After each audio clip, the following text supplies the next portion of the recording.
पवन खेड़ा को supreme court से राहत मिलने के बाद कांग्रेस सांसद अभिषेक मनु सिंघवी ने इस मामले को राजनीतिक उत्पीड़न का उदाहरण बताया।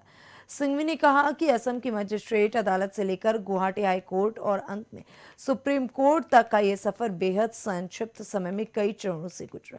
उन्होंने तर्क दिया कि जब मामला मानहानि या छवि खराब करने से जुड़ा हो तो गिरफ्तारी पहला नहीं बल्कि आखिरी विकल्प होना चाहिए। सिंघवी ने जोर दिया कि प्रेस कॉन्फ्रेंस में सभी दस्तावेज सार्वजनिक थे, इसलिए हिरासत में पूछताछ का एकमात्र उद्देश्य केवल अपमानित करना और राजनीतिक अंक हासिल करना था। That this was a journey of steadfastness and continued faith in getting justice, which we thought is our due.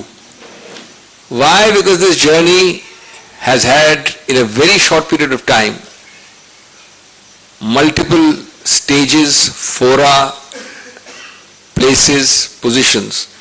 From the original magistrates court, where the state went in Assam, in Kamrup, to the transit bail court in the High Court of Telangana, to the Supreme Court, back to the High Court of Guwahati, and then finally to the Supreme Court, which has today delivered judgment.